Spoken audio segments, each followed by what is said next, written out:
ले चलते हैं आपको राजस्थान विधानसभा में इस वक्त नेता प्रतिपक्ष गुलाब चंद कटारिया क्या कुछ कह रहे हैं। कोई चिंता की बात नहीं, जो डूबना है प्रदेश को तो डूबेगा। मतलब 10 वर्ष में चाहे मेरी सरकार रही हो चाहे आपकी रही हो, किसी मैं स्वयं शिक्षा मंत्री हूँ, अपराधी होऊंगा, कोई चिंता की बात नहीं। लेकिन आप कम से कम इन 10 सालों से इन जितनी कोचिंग संस्थाएं चल रही है, इनकी जितनी परीक्षाएं हुई है, उनके परीक्षा के रिजल्ट के साथ आप अपनी टीम लगा करके इनका पोस्टमार्टम करो, तब आपको समझ में आ जाएगा कि बीमारी कहाँ से चली है। ये बीमारी इन व्यवसायियों के थ्रू चली है। मैं और आप पेपर आउट करेंगे, पेपर लाऊंगा 5 लाख दे दूंगा, 8 लाख दे दूंगा, मैं क्या 2 करोड़ 5 करोड़ 8 करोड़ दे सकता हूं क्या? ये सारे के सारे जो पैसे देने वाले बड़े बड़े दिग्गज लोग हैं, जो कोई 10 करोड़ में पेपर ले जाता है, कोई 3 करोड़ में ले जाता है, कोई 2 करोड़ में ले जाता है, फिर अपने कोचिंग संस्थान में रिजल्ट लाता है, उसके बाद बड़े बड़े पोस्टर बाहर लगाता है, मेरा 100% सिलेक्शन। ये है बीमारी की जड़।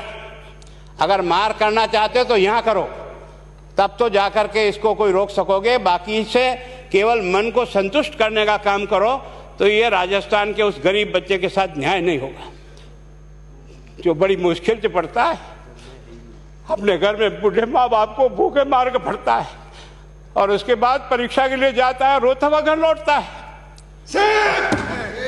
क्या दुख नहीं होता है? हम लोगों के मन में कोई रहम नहीं है कि आखिर उस बच्चे का क्या होगा जो अपनी बड़ी पीड़ा के साथ पढ़ रहा है। इन सारे पैसे वाले लोगों के पास में आपने सारी सरकारी नौकरियों को भेज दिया। मैं बहुत कड़वा सच बोल रहा हूं। आज जो पिछले 8 साल में नौकरी में लगे ना, उन सब का भी पोस्टमार्टम कराओ, आपको लगेगा आधा फर्जी मामला निकलेगा। कोई है नहीं, कोई सोचने वाला है इस पर कि आखिर उसके दर्द को कौन जानेगा? है ना, जिस प्रकार से हमने परीक्षा के माध्यम से इन पैसे वाले लोगों को उतार करके सारे के सारे उन गरीबों की आशाओं के ऊपर पानी फेर दिया। रात और दिन पड़ता है, भूखा प्यासा पड़ता है, घर बेच करके पढ़ता है, खेत बेच करके पढ़ता है, लेकिन जब उसका सिलेक्शन नहीं होता तो जहर खा के मरता है। कोई इस पीड़ा को समझने के लिए तैयार नहीं है। और हम इस कानून को ला करके दुनिया को बताना चाह रहे हैं कि हमने इतना बड़ा कानून कर दिया, इस कानून से कुछ भी नहीं होगा। मैं आज आपको कह रहा हूं, ये जो आपने नए प्रावधान जोड़े हैं, मैं सोचता हूं कि मुझे कुछ बोलने की इच्छा नहीं, मुझे बहुत दुख है इस बात का। क्या होगा ये?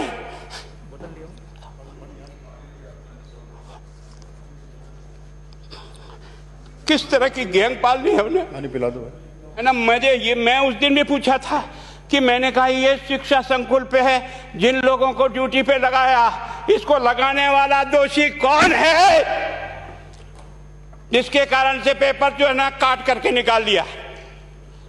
ये तो ठीक है, भाग्य हमारा अच्छा था कि सवाई माधोपुर की घटना छूट गई और एसओजी को उसमें हाथ में लग करके कुछ केस लग गया। अगर वो केस नहीं लगता तो आज आपकी सारी नौकरी पर इन सब बड़े बड़े दलालों के स्कूल में पढ़ने वाले बच्चे होते और मेरा गरीब का बच्चा अपना घर लौट के जाता। क्या दुर्भाग्य है। और इस कारण से केवल इसके लिए खुश मत हो जाओ कि हमने कानून बहुत सख्त बना दिया इसलिए अपराधी रुक जाएगा। नहीं, सिस्टम को बदलना होगा, ये परीक्षा का सिस्टम चेंज करना होगा। मैं सोचता हूं कि क्या हम इतने अक्लमंद बैठे हैं, क्या इस व्यवस्था को चेंज नहीं कर सकते? क्या एक ही पेपर हर राजस्थान में 20 लाख बच्चों को दिया जाए? क्या इसका कोई ऑल्टरनेट नहीं हो सकता? इसका ऑल्टरनेट सोचना चाहिए कि हम परीक्षा को टुकड़े टुकड़ों में कैसे कर सकते हैं। जिले के अनुसार पेपर नहीं, एक नहीं हम 25 पेपर बना सकते हैं। कौन से सेंटर पर कौन सा पेपर जाएगा कोई तय नहीं करेगा कौन सा जाएगा, और हम जो इच्छा होगी उस सेंटर पे वो पेपर भेजेंगे। और ये जितने भी प्राइवेट कॉलेजों में आपने सेंटर बना रखे उनको बंद करो, इनको तुरंत बंद करिए एक ऑर्डर से। जितने भी सरकारी विद्यालय है और सरकारी नौकर ही एग्जामिनर बनेगा और एग्जामिनेशन करेगा, तब तो आप इसको बचा पाओगे। ताकि आप और मैं कितने भी कानून बदल कर दें, आपका वो जांच करेगा, आपका वो अधिकारी आएगा। आपने कहा भाई सेशन जज के नीचे नियुक्ति नहीं होगी, इसके अलग से कोर्ट होगा, बहुत अच्छी बात है। प्रोविजन जो आपने डाले हैं वो स्वागत योग्य, स्वागत करता हूं, पर इन प्रोविजन को लागू तो आप और मैं ही करूंगा, कौन करेगा? जब हम ही ठीक नहीं है तो इन प्रोविजन क्या रोएंगे अंदर बैठे बैठे?